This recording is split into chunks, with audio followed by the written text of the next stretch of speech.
Welcome to the Knowledge Project. I'm your host, Shane Parrish, curator behind Farnham Street, an online intellectual hub of interestingness covering topics like human misjudgment, decision-making, strategy, and philosophy. Today we're going to be talking about technology. The Knowledge Project allows me to interview amazing people from around the world to deconstruct why they're good at what they do. More conversation than prescription. On this episode, I have Sam Arbesman. Sam is a complexity scientist whose work focuses on the nature of scientific and technological change. He's currently the scientist in residence at Lux Capital, which is a venture capital firm focused on big, daring ideas in science and technology. Sam's also written 2 books that I love, The Half-Life of Facts and Overcomplicated. On this episode, we're going to get to know Sam better and explore Overcomplicated and our relationship with technology.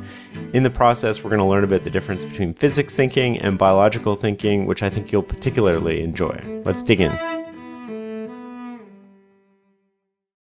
We're going to talk about your new book, but it's been a long time coming. I loved your old book, The Half-Life of Facts. Overcomplicated's coming out soon. Thanks for being here. Thank you. It's great to be able to talk to you. So I want to, I've taken a bit of a different format with the podcast recently. Somebody gave me these table topic cards and I've been going through all these questions and I've just been randomly asking people, but I think we'll start with, what was your first job? My first job. And this is including even little part-time jobs and stuff like that. Yeah. The first job that I can really remember, I spent, and I'm not even entirely sure I was paid for this, but it felt job-like. I spent a summer being essentially like a lab tech in a electrochemistry company that was owned by family friends of ours. And I spent essentially kind of like a bottle washer / data collector, but it gave me my first exposure to the world of science and research. Cool. That sounds like it's had a big impact on you, right? Oh yeah. So I did that. And then of course, I think the next summer, several summers after that, I was a camp counselor at a day camp. So it wasn't from there I was doing nothing but science. But yeah, I guess it had an impact. How did you end up writing your first book, The Half-Life of Facts? That was your first book, right? Yes, that was my first book. So you mean the process or how, what? No, what made you want to write that book? I've always been interested in writing, and kind of writing for popular audiences. And I had been playing in the space of thinking about the science of science and kind of the nature of how what we know changes, and kind of looking actually at the regularities of this and trying to understand how to quantify this kind of area. And I had even begun and kind of in the early stages of doing some research related to that. But then I actually wrote this little piece about what I called mesofacts. So mesofacts were sort of facts that bits of information that change neither too slowly nor too rapidly. They're sort of at the middle or mesoscale. The idea is that there's bits of knowledge that change very, very rarely, like how many continents there are on the planet. You learn those once, you're good. Then there's bits of information that change fairly quickly, like what the stock market closed at yesterday or what the weather's going to be like tomorrow. We're pretty good at updating those kinds of information. But in between, there's a whole slew of things that we often learn the same way we learn the unchanging facts, like things like how many billions of people there are on the planet or how many elements there are on the periodic table. These things change, but they might change over the course of decades or over the course of a human lifetime. And these kind of mesofacts they're sort of in this weird category where we learn them once, but we really should be updating them mentally. So I wrote this little essay about it, and it got a lot of attention. A number of agents and publishers contacted me and said, "Do you think there's a book in there?" And since I've been thinking about this, I said, yes. And I'm excited to kind of tell the story of the larger picture of how knowledge grows and changes, and kind of the science of science and science of information growth and change. Has that... Oh, I have so many questions right now. Has that changed how you learn things? Do you prioritize learning differently now because of that? I think ideally, I think practically, maybe I don't always as much as I should, but I know when people talk about, maybe it's more like how I kind of think about information. So for example, when people talk about how the internet and Google is ruining our brains or our memories, I am actually much more positively inclined towards those technologies, simply because if we don't necessarily have as good memories anymore, it means that we now actually have to look things up more often and make sure we actually have the information correct, which means we are more likely to have the most up-to-date bit of knowledge. So I actually think those kinds of things are really good.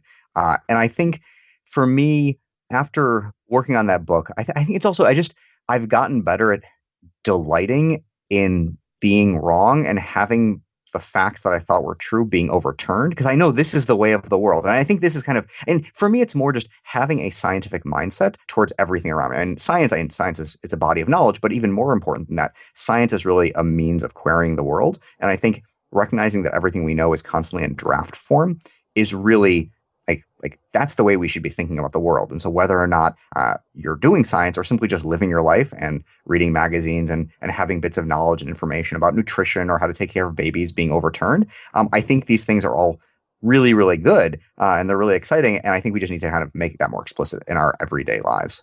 What was your process for writing? Like, what did you do every day? How did you go about that?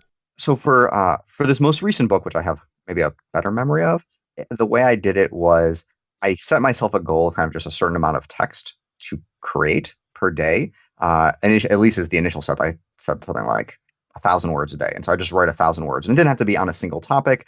It didn't have to be good. It could be kind of on various things that I wanted to write about. And it could be multiple things that I wanted to write about related to the book over the course of the 1,000 words.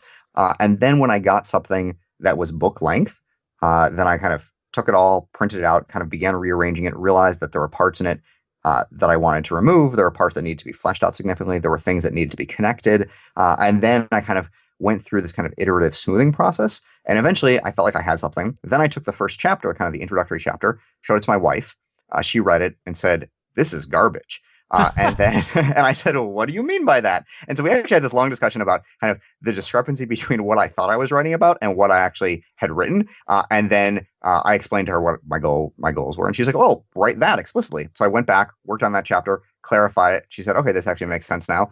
And then went and kind of retooled the rest of the book. Then like went through it and then showed it to my editor, and kind of went from there. Kind of this constant iterative, repetitive process of kind of going through and making sure that there was little kind of, or at least smaller and smaller differences between what I thought I wanted to write and what I actually was writing. At the same time, though, there were also like whole sections and whole topics that I eventually realized were just kind of beyond the mandate and the theme of the book. While they were kind of interesting, they really ended up not adding much and probably confusing things. And so I slowly but surely kind of tightened and tightened the actual theme and narrative of the actual story I wanted to tell. And so I think initially for this most recent book, I wanted to include huge amounts about philosophy of science and the nature of like the complexity of our scientific models. And I think there might still be some of that in there, but the vast majority of that has been found on the cutting room floor. I want to talk about your new book. We'll get into that in a little bit. Sure. Do you write more in the morning or at night? I write in the morning. So my goal is to always get the majority of the writing done as soon as possible so that it no longer hangs over my head the rest of the day. And so I can feel it kind of like whatever I do for the rest of my work, I have accomplished. I have accomplished the goal that I needed to do writing wise, which is nice. To what extent would you say science or art is more essential to humanity? Ooh. As somebody, you're a practitioner of both, right? Oh, that is an interesting question. I think, so here's the thing. So first of all, if you ask a lot of scientists, I think they would discuss how there's a lot of art within the science and how science is conducted and the way in which you ask questions. And of course, you still have to answer those questions in a very rigorous and kind of scientific and perhaps non-artistic way. But the way you can ask questions, and sometimes even the way you answer them, if you can think of like a very clever experiment, there's often a certain amount of art to that as well. So I actually think a number of scientists would kind of push back at that question. At the same time, though, I think they're both very necessary. I think they're both kind of different. I mean, I'm not even sure how different ways they are about thinking about the world. They're kind of both approaches. They're both approaches to querying the world, but they're also ways of producing, I guess, beautiful things. And so, and science is almost like beautiful output constrained by reality, and art is also beautiful output constrained by reality of the media that you're using. In some very different sort of ways. I'm not entirely sure if that was a non-answer, but I think they're both very good. And at the same time, though, there are certainly certain types of artistic forms that speak to me more than others, like certain types of contemporary art I have more trouble with than others. Other ones I like a lot.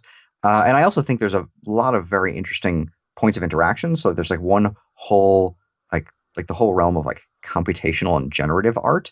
What's that?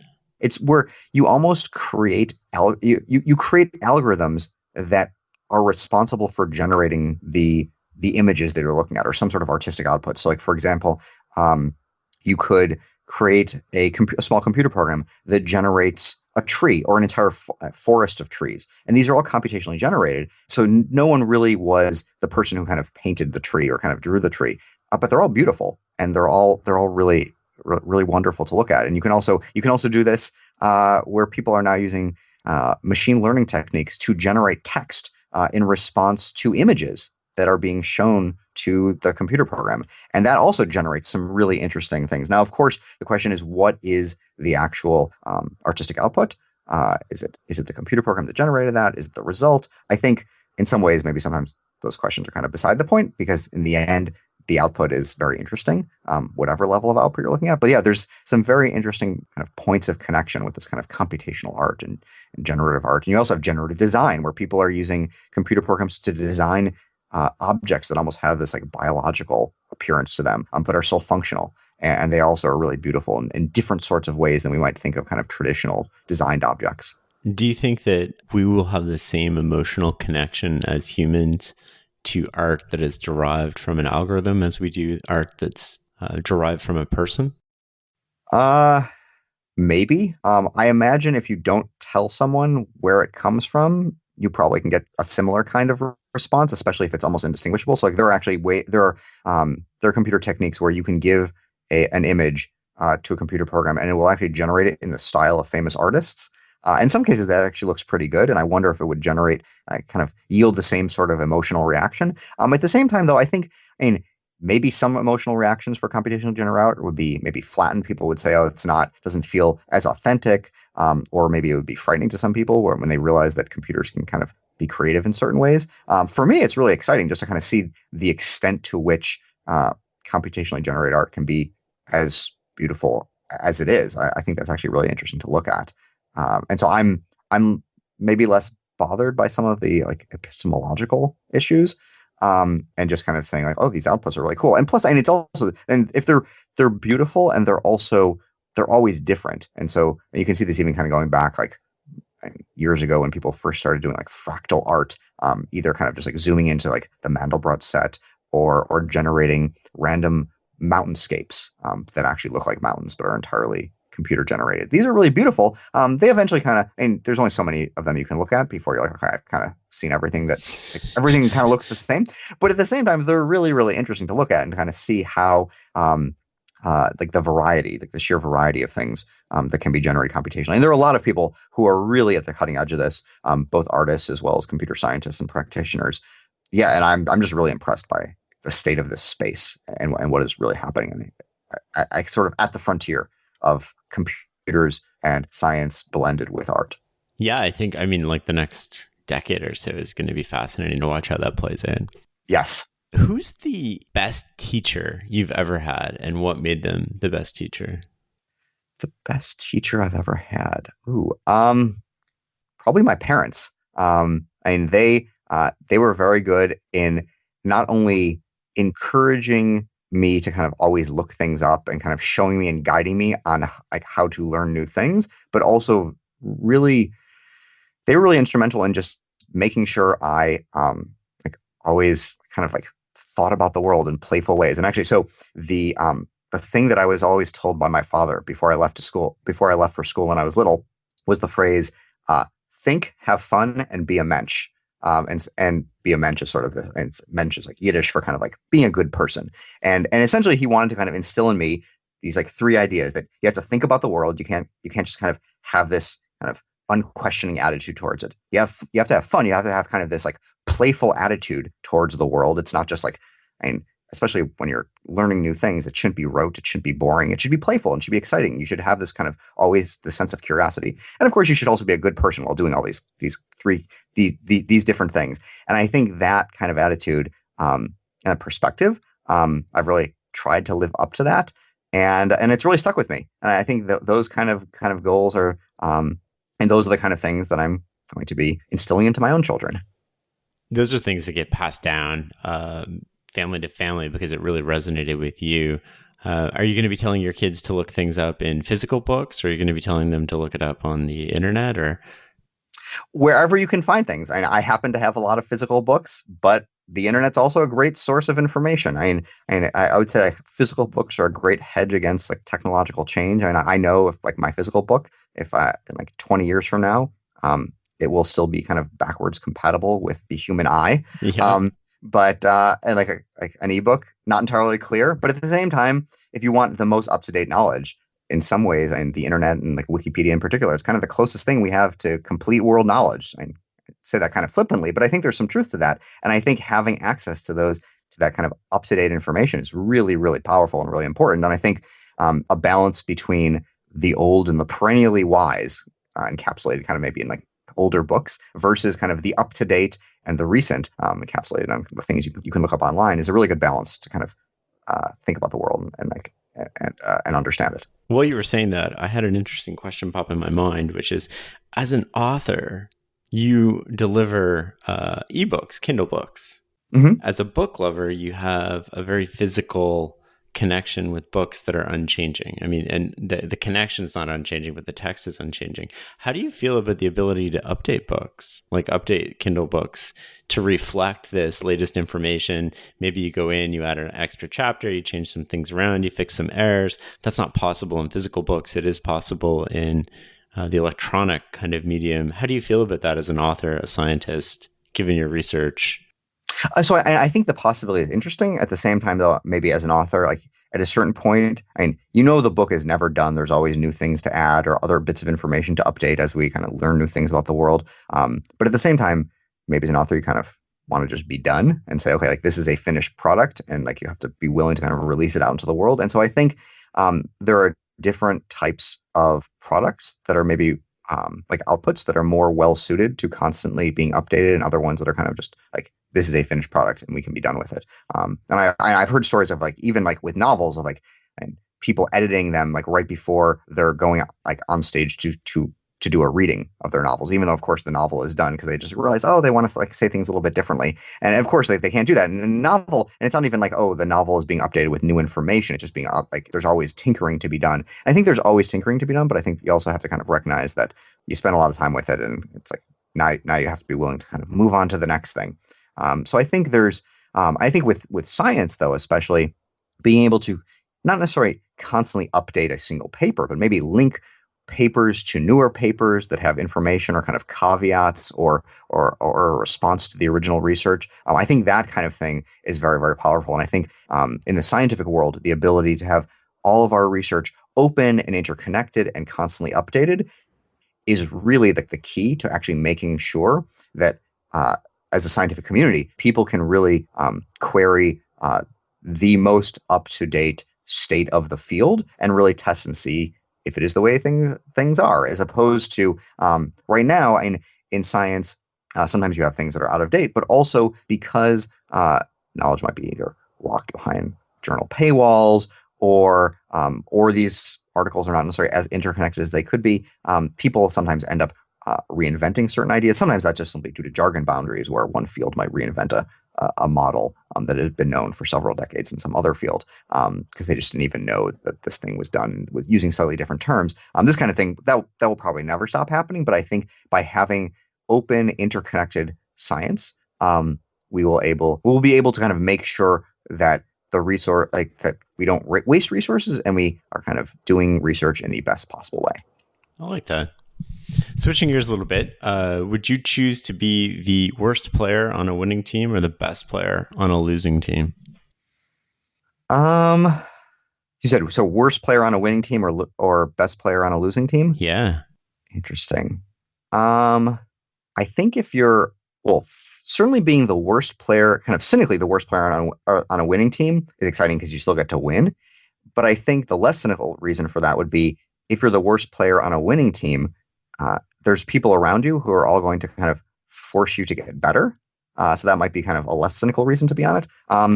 The best player on a losing team might be a little bit discouraging. I'm not sure. I think it'd be more fun to be on a winning team, even if I'm not doing that great, because I'll at least have some good role models to look up to, and I'll be winning alongside. That dovetails into my next question, which is how do you go about defining success for yourself? So that's a great question. So I think success, and so certainly there are like external metrics. And there's a great book called The Guide to the Good Life by William Irvine, I believe. It's about essentially Stoic wisdom. Um, and I think you might have even mentioned it and discussed it on your blog. But essentially the idea of like, and one of the things he talks about is when you think about success, uh, there's only so much you can control, especially like externally in terms of one's success. And the best way to try to be successful and at the same time be happy with one's attempts is to internalize kind of the success metrics. So, like for example, let's say you're trying to write a novel. I mean, there's the external metrics like best-selling novel, well-regarded, critically acclaimed, all these different kinds of things. But then there's the internal metrics, which are, did you make the best version of the book possible? And I think, and those are the kind of things you actually do have control over. And I have tried kind of, I'm more and more, and not always successfully. This is kind of a continuing thing, but to try to kind of make metrics of success much more internal, where you try to be the best version of yourself possible, and kind of be true to yourself and true to your abilities. And and if there are external metrics that come along with it, that's wonderful. But there's only so much you control, and so therefore you kind of have to be you have to recognize that. And I think if your only if your only measures of success are truly external measures, you're really never going to be happy. So in that case, while being on a winning team is an external metric of success, being the worst player, well, I guess the question is, are you the worst player or are you a bad player? And if you're kind of the best you can be, but still the worst on a good team, then I think you've done your best. So it sounds like you have inherently an inner scorecard primarily. I mean, it's a false duality between the two. Everybody is somewhere, in the middle, but it sounds like you lean towards more internal metrics, things you can control the process. I strive. I would say I strive, and sometimes that's always aspirational because I'm a person. Like there's always things I want to do that are kind of like that are kind of independent of me and I don't have control over, and sometimes you can be disappointed if they don't necessarily work out. But I think for long-term happiness and feelings of success, you have to be more kind of those. You need to have those internal scorecards more so. Otherwise, there's always things there's always people you can compare yourself to and come up short, and there's always things you could be doing or succeeding at externally, and you're not. And so therefore, if you only use those external scorecards, you'll never be happy. And I'd much rather be happy than simply just kind of check boxes. I agree with that. Are there any other books that kind of dramatically impacted your life? So I would say, another book that I would say was probably one of the best books I've read in the past few years in like the nonfiction realm is the book Immortality by the philosopher Stephen Cave, where he looks at the different ways in which humanity has tried to live forever, both kind of since ancient times as well, kind of the modern versions, so like things like immortality of the soul, or just simply immortality through not dying. And he looks at kind of the ancient version of it as well as the modern version of it. And eventually he actually goes through all of these and finds them all wanting, which is kind of interesting. It's an unbelievable book, finds them all wanting. And then he says, okay, how should we respond? And he ends up falling back on wisdom literature, sort of like things like Ecclesiastes or the kind of writings of the Stoics, and says these are the kind of things like recognizing that like even in the transience of life, you can still make life meaningful. And so the book is unbelievable. It kind of deals with these very, very deep themes of humanity, like mortality, immortality, meaning in life. And but it also weaves in amazing stories like about Alexander the Great's life, or the first emperor of China and his goals, as well as a lot of philosophy and other ideas. It's fantastic. I would say that was a really influential book. And then another one, I would say in a very different way, is the Foundation trilogy by Isaac Asimov. So I don't know if you're familiar with it. It's a set of science fiction novels written, I think, in the 50s, but a long time ago. And it takes place in the far future. And the idea behind it is that there's this scientist, Harry Seldon, who realizes that the Galactic Empire is going to fall. There's going to be this like there's going to be a period of the Dark Ages. And so he creates this foundation to kind of shorten the amount of time there's going to be a Dark Age. But the idea behind it is that this man, Harry Seldon, his branch of science is called psychohistory, which is essentially this quantitative science of human societies. And the idea is that even though each individual human is not predictable, if you get a whole bunch of people together in large enough groups, then suddenly there are actually there are regularities. There are rules to understanding how human societies operate. And so for me, that was actually one of the things that got me interested in thinking about computational social science and kind of quantitative science of human organizations and societies and cities. And it turns out, if you ask a lot of social scientists or scientists who are kind of involved in computational social science or quantitative or like network science and things like that, a lot of them read Foundation at an early age and were actually very interested, very influenced by it. I've never read that. I'm going to have to pick that up after this. They're fun. Anything else come to mind? I remember when I was younger liking the novel Childhood's End by Arthur C. Clarke a lot. Although I have to say, I had actually forgotten most of it. So there was a mini series version of it, I think, on the Sci-Fi Channel recently, and I watched it, and while I was watching it, I was kind of like rediscovering a lot of the plot points because I had forgotten so much of it. So that was kind of an interesting thing.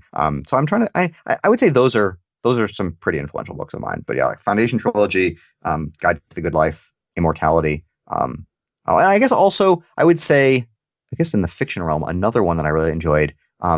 Neil Stephenson's Cryptonomicon, the idea that there can be a book that weaves together an amazing plot as well as some really, really profound ideas on philosophy and computer science and technology together. I found like that was, I think, one of the first times I had seen a book that had really done this, where like there were these unbelievably informational pieces as well as unbelievably like fun read. Like it's also an unbelievably fun read. And I think I'm a big fan of most of Stevenson's work. I love his stuff. But I would say Cryptonomicon was one in particular that really kind of demonstrated that you could do this kind of thing together. I really enjoyed it. Were you always a big reader? Yes. I actually can remember when I was younger, there was a period where I think I set myself the goal of like reading like five Arthur C. Clarke novels over the course of 4 days. I was trying to do like more than one book per day and seeing if that was possible. And I think I succeeded. I was a big reader, but I also read, and I would say I read heavily science fiction when I was younger, as well as actually I read a lot of like the collected columns of Martin Gardner, who wrote like recreational mathematics, the recreational mathematics column in Scientific American. So that was like one of the first places where people read about Conway's Game of Life, this sort of cellular automaton world, as well as a whole bunch of other things. So I would kind of read like recreational mathematics, science fiction, and pretty much anything that was like super nerdy that combined philosophy and science and mathematics and technology. That was my catnip. Did you have a lot of physical books in your house? Did your parents keep a lot of books? Yes. Yeah, we actually did. Yeah, we had a lot of books. And how did they encourage you to read? Or was it just something you picked up or you saw them doing? Or I imagine it was probably leading by example, because I think I can remember I know stories of like even at a young age, I was like trying to model my parents and like kind of walking around with like little books. So like even if it was like some like little gray address book that really I wasn't reading because like obviously it was an address book and I don't even know if I could read at that point, but like I wanted to kind of be a reader. And so I think it was a combination of modeling, having the books around, and also being encouraged. Like if I didn't know something, like going to look it up. And I can remember at dinners with my family, and like when my grandparents were over, we'd have these debates, and then we would like one of us would go rush over and like grab like a volume from the encyclopedia and try to actually look things up and see that's awesome. whether or not someone was correct. And like and even I still do those things now at meals, just because like I feel like it's great to have that. Yeah, I mean I do that all the time on my phone. So Overcomplicated, can you give me, or give us, I guess the audience, an overview? I've read the book, but most people haven't. Can you give us an overview of the book and how it started? Sure. Yeah. So the idea behind the book is that we all know that technologies are becoming more and more complex and kind of more complicated over time. But increasingly, technologies are becoming so complicated that not only just does the everyday person not fully understand them, but increasingly even the experts who work on them with a daily basis, or even the people who built them don't necessarily fully understand them or their implications any longer. And so the book looks at kind of what are the forces that lead us towards this ever greater incomprehensibility, and what do we do about it? Do we simply say like, we're in trouble, like this is kind of the new state of being, or are there ways of meeting these technologies halfway? And so I happen to be kind of fairly optimistic person by disposition. So I think there are ways of meeting these technologies halfway. And so I kind of lay out different perspectives and ways of approaching our technologies. And again, I'm using technology fairly broadly. I'm using it to mean everything from like the software on your computer to the entire internet to our urban infrastructure to even our legal systems and our legal codes. What surprised you the most as you were developing the book and the idea and fleshing out the ideas? You didn't have that preordained before you went in, I suspect. So I think with this, it was more. Initially, I knew there were many examples of this kind of thing, but as I was writing the book and as I was talking to people, it just became abundantly clear that in area after area, this kind of thing, this incomprehensibility, wasn't at the limits and like edges of our experience. Like this incomprehensibility is found in aspects of every part of our lives, and so it's like the software on our computers, on our desktops. It can be found in like medical devices, kitchen appliances, in our cars with like there are like millions of lines of code. This like reduced understanding and vast complexity of technology is really everywhere we look. And I would say it's probably been accelerated significantly due to the fact that we now have computation embedded within everything else. There's only so many levels of kind of like levels of hierarchy of complexity you can have if you don't have the ability to have code within something. And once you do, though, then suddenly it can baffle your mind. And I think that that was really interesting to see. And every time I discuss it with someone, like from no matter what the domain, people would just give me more and more examples, and it was fantastic and a little surprising to see that. What was your favorite chapter in the book? So I would say that my favorite chapter might be the final chapter, where I look at one of the perspectives of technology that I think I would say people sometimes when they're confronted with technology they don't understand, that or maybe they can't even understand, is they often respond with one of two extremes of either fear in the face of the unknown or this reverential, almost like religious sense of awe towards technology they don't understand. And I think both of these, while they're fairly common, they're not good. Mainly because they end up cutting off questioning. Because if you're really afraid of something, you're so afraid you can't even question it. And if you have this reverential awe towards something, you don't realize that maybe it's actually a lot messier than it really is. And I think somewhere in between, almost like a humble but constantly questioning approach toward technology is really the way we need to think about it. And I use the analogy of I kind of look at the way certain philosophers in the Middle Ages approached the world around them. So I use the example of Moses Maimonides, a philosopher from the 12th century, I believe. And he recognized that there were things that we would never understand. Like there are natural limits to what the human mind can understand. And I think people kind of recognize this, but at the same time, over the past maybe century or two, there's been this like somewhat like triumphalist sense when it comes to science that like if there's a question, no matter what, if we put our minds to it, we can understand everything. And I think that's not always true. There are limits, and we're going to bump up against our limits to understanding. And that's true even for the technologies that we ourselves have made. And we think, that we're these rational, logical creatures, and therefore the constructions we make should also be logical and rational. And that's not true. These things evolve over time. They're kludgy, they're messy. There's a lot in there that really no one fully understands anymore. And that's okay, as long as we still have a way of kind of like slowly, iteratively, and with a sense of humility approaching our technology. I think then we'll never be overwhelmed by what we ourselves have built.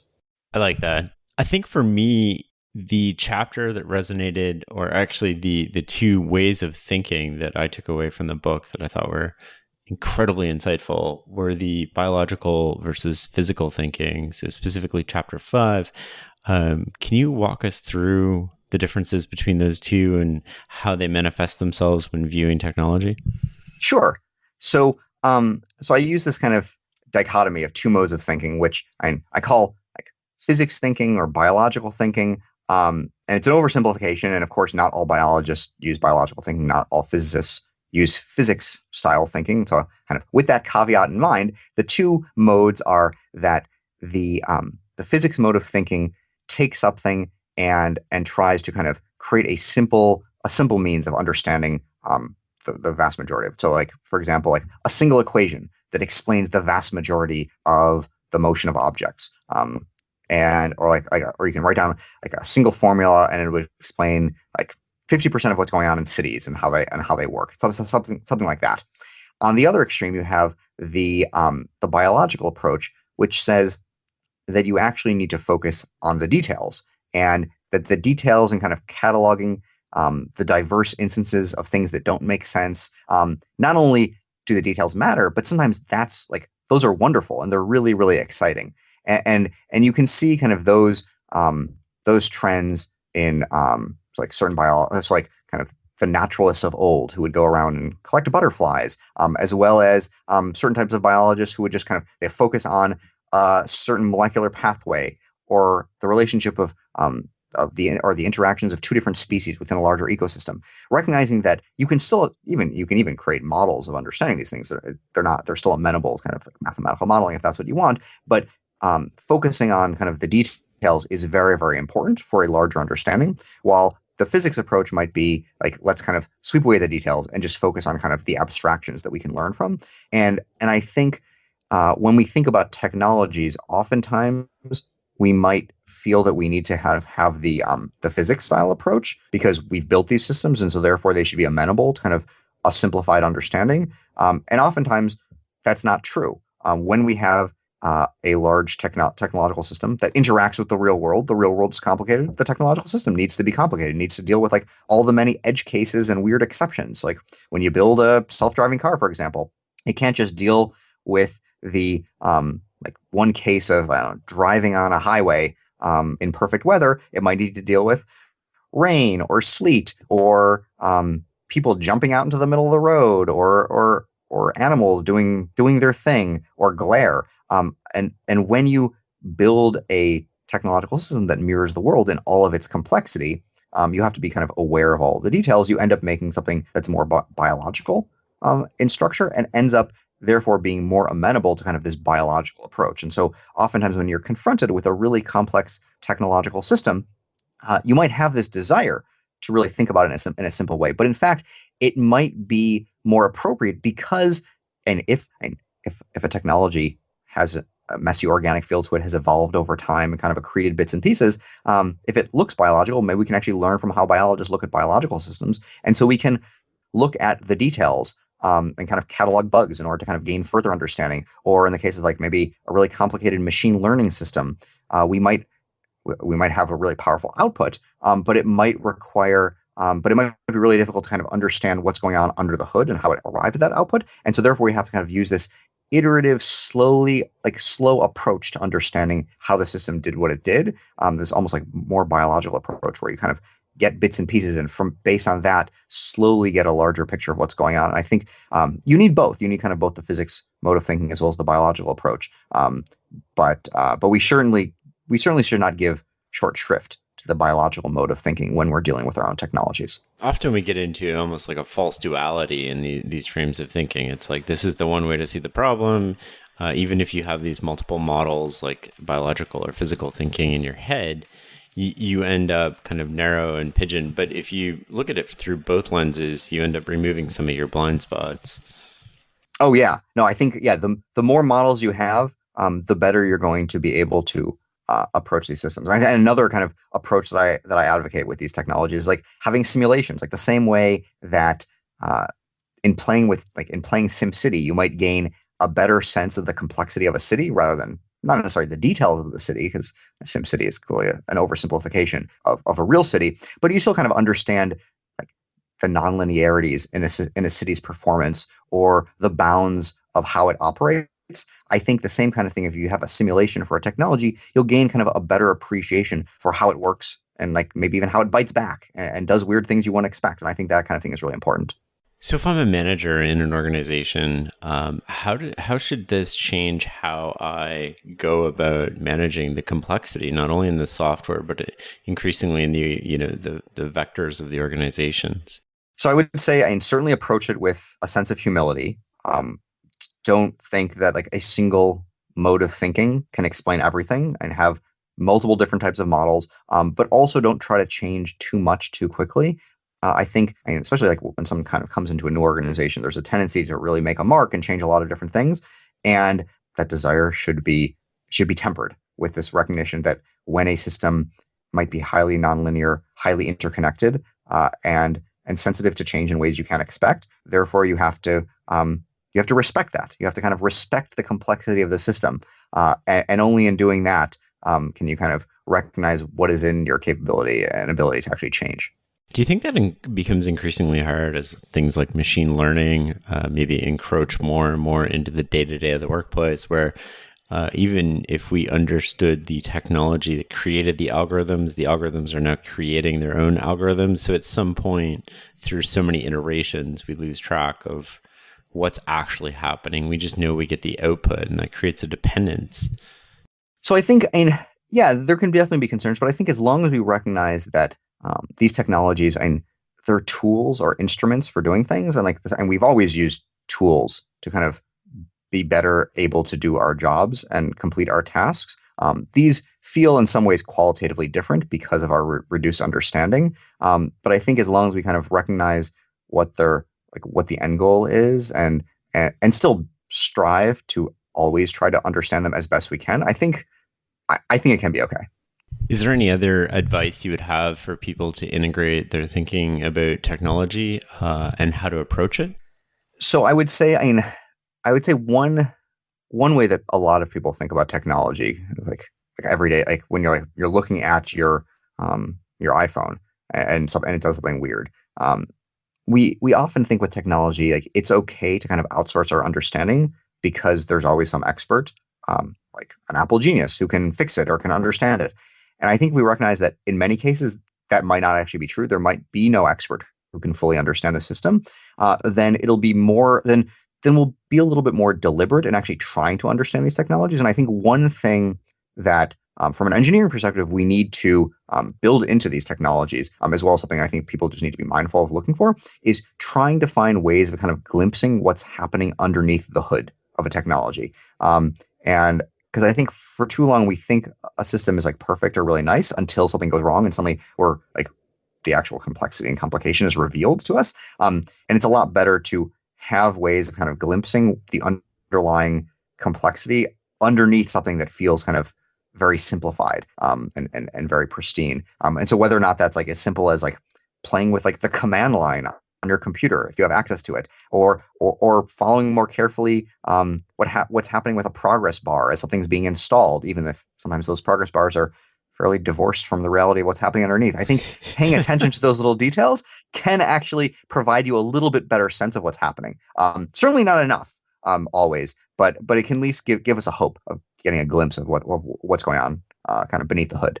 I like that. I mean, it's moving us closer to technology because I don't think technology is going anywhere. So it's kind of integrating us a little bit closer into it. Although the complexity of it will, even the simplification of the complexity will be fascinating to watch how that kind of comes out in the future. And oh, certainly. Yeah, I have no idea where that's going to go, but at some level, I know like the map is not the territory, right? When you simplify to such a degree of like red versus green, for instance, on some corporate dashboards, you're missing the inherent complexity, and over time, you forget about what variables drive the equation that's showing you that, so you lose touch. Oh yeah, certainly. So I think just having ways of not to lose touch, even if just not losing touch as quickly, I think is really important. Awesome. Listen, I'm cognizant of the time. One more question before we go. What's on your nightstand right now? So two books I'm kind of in the very early stages of reading, but I'm excited by are Kevin Kelly's The Inevitable, about technology and kind of trends, as well as Algorithms to Live by Brian Christian and Tom Griffiths. I'm really excited about those. Nice. Somebody recommended that to me today, I think, actually. Oh, wow. Yeah. Well, that's fantastic. So I would say those are good. Let me actually. Oh, and also another one which I have not yet started is Robin Hanson's The Age of M. I'm really excited to kind of see, and so the subtitle for that one is "Work, Love, and Life When Robots Rule the Earth." So, and I've heard unbelievable things about it. So I'm very excited and looking forward to that one as well. Awesome, Sam. Thank you so much. This has been a real pleasure. I really appreciate you taking the time. Thank you. Hey guys, this is Shane again. Just a few more things before we wrap up. You can find show notes at farnamstreetblog.com/podcast. That's FARNAMSTREETBLOG.com/podcast. You can also find information there on how to get a transcript. And if you'd like to receive a weekly email from me filled with all sorts of brain food, go to farnamstreetblog.com/newsletter. This is all the good stuff I've found on the web that week that I've read and shared with close friends, books I'm reading, and so much more. Thank you for listening.